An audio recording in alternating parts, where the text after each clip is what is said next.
বাংলা নববর্ষকে বরণ করে নিতে চট্টগ্রামে চলছে জোর প্রস্তুতি। বৈশাখী শোভাযাত্রাকে বর্ণিল করতে জেলা শিল্পকলা একাডেমির জয়নুল আবেদিন আর্ট গ্যালারিতে চলছে মুখোশ তৈরি। নাজমুল সাদিকের রিপোর্ট, ক্যামেরায় ছিলেন রবিউল টিপু।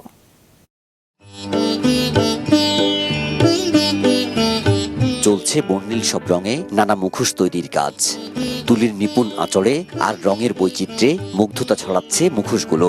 ককশিটেও চলছে প্রতিকৃতি তৈরি। নানা রঙের আভায় পহেলা বৈশাখকে বর্ণিল করতে বিরামহীন চলছে তুলির আঁচড়। বিশ্বাস, বৈশাখের এই রঙে মুছে যাবে সব জীর্ণতা। রং দিয়ে যা করা যায়, যা মন থেকে যা আসে সেটাই করছি। পহেলা বৈশাখ নতুন বছরের শুরু, তাই সবকিছু আমরা রঙিনের উপর দিয়ে করছি। এটা পাখি, যেমন এরকম বাঘ বানাচ্ছি। হাতি আছে, বিভিন্ন ধরনের জিনিস আছে যা আমরা বানিয়েছি। বৈশাখী আয়োজনকে ঘিরে 3 দিনের প্রায়োগিক কর্মশালা করছে চট্টগ্রাম শিল্পকলা, যার আওতায় চলছে এই মুখোশ প্রতিকৃতি তৈরি।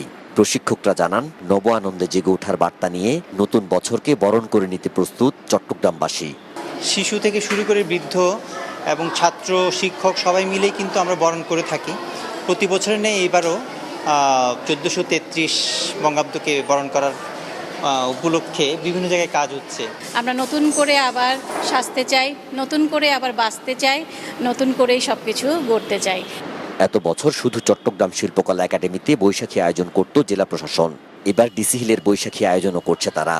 জেলা প্রশাসক জানান, পূর্বের চেয়েও এবারের আয়োজন হবে জাঁকজমকপূর্ণ।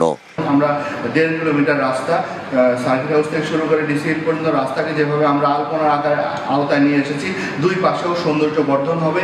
এর পাশাপাশি সারা দিনের যে কার্যক্রম, সেই দিনের কার্যক্রমে অনেকগুলো ভেরিয়েশন যুক্ত হয়েছে। ধন্যবাদ জানাবো যে সকল সাংস্কৃতিক গোষ্ঠীগুলো যে একত্রিত হয়েছে, এটি বলবো যে এটি চট্টগ্রামবাসীর জন্য একটি অনেক বড় পাওয়া, এবং সেখানে নতুন ভাবে আমরা যে বাউল শিল্পীকে নিয়ে আসতেছি সেটি একটি আকর্ষণ তৈরি করবে।